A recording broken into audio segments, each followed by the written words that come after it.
Meu nome é Andressa e eu vou falar sobre o exame do aparelho respiratório superior. Então, além da anamnese, é importante que a gente faça um exame físico bem feito. Então, o exame do aparelho respiratório superior consiste na oroscopia e na rinoscopia. Para fazer o exame da cavidade oral, da cavidade nasal e do próprio ouvido, é imprescindível que tenha uma boa fonte de luz. Se você não tiver uma lanterna com uma boa iluminação, um foco de luz concentrado, não consegue fazer o exame físico. E o exame físico da cavidade oral, do nariz e do ouvido fazem parte das atribuições do generalista. Então, o médico generalista ele precisa saber fazer.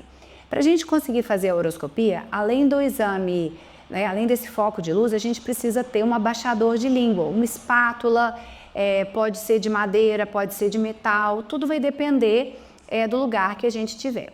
É importante fazer sempre o exame na mesma sequência. Então, a gente pede o paciente para abrir a boca, sempre com a língua para dentro. A gente não pede o paciente para colocar a língua para fora. E através da espátula, a gente faz a inspeção de toda a mucosa da cavidade oral. A gente faz a inspeção do palato, é importante olhar o palato duro, o palato mole, a úvula, o espaço vestíbulo, que é o espaço entre o dente e a bochecha. Precisa pedir ao paciente para levantar a língua, olhar embaixo da língua, o ducto das glândulas, as submandibulares embaixo da língua e a parótida na mucosa jugal próximo ao segundo molar. E por último, porque é o que mais incomoda o paciente, a gente vai abaixar a língua e avaliar as amígdalas ou tonsilas palatinas, a parede posterior da faringe. Lembrar sempre de afastar, medializar a parte posterior da língua para a gente examinar aquele cantinho ali perto dos últimos dentes da arcada inferior, que a gente chama de espaço retromastigatório.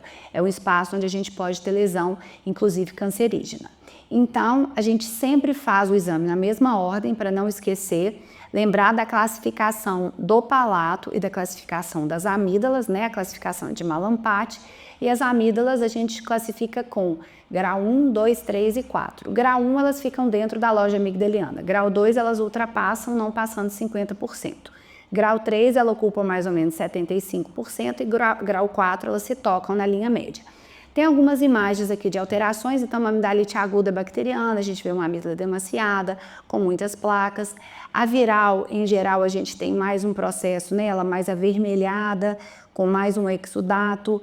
O abscesso periamigdaliano é sempre uma doença que preocupa porque ele pode trazer complicação. Lembrar dos cásions, que são aquelas massinhas brancas que a gente tem na amígdala, que não são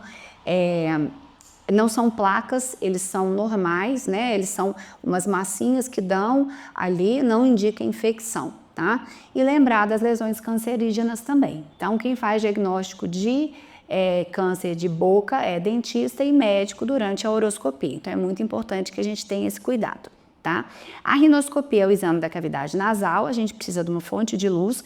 O espéculo nasal nem sempre está disponível nas unidades de saúde, nos pronto-atendimentos, mas isso não impede que a gente faça um exame adequado da cavidade nasal. Então a gente pode simplesmente levantar o nariz e com um bom foco de luz a gente consegue observar a cor da mucosa, se tem algum desvio do septo ou não. A inspeção te permite ver se tem algum desvio grosseiro da pirâmide nasal, algum sinal de fratura, algum sinal de inchaço, de inflamação. O aspecto das secreções, então a gente consegue ver. Lembrando que em crianças eu posso usar o otoscópio com o espéculo de ouvido para a gente avaliar a cavidade nasal. E o exame chama rinoscopia anterior. A gente fica posicionado, O médico fica posicionado em frente ao paciente, o espéculo é introduzido, ele abre a válvula nasal e a gente consegue observar o septo, as conchas nasais, aspecto da mucosa e alguma secreção que esteja presente. Importante observar o dorso, algum desvio, textura da pele. Levantando o nariz, a gente consegue ver o aspecto das conchas nasais, o aspecto da secreção. Aqui a gente tem uma hipertrofia do lado esquerdo, a gente consegue ver que o lado direito eu vejo a via aérea e do lado esquerdo não. Então, com esse exame bem feito, a gente consegue definir e consegue avaliar as estruturas tanto da cavidade oral quanto da cavidade nasal.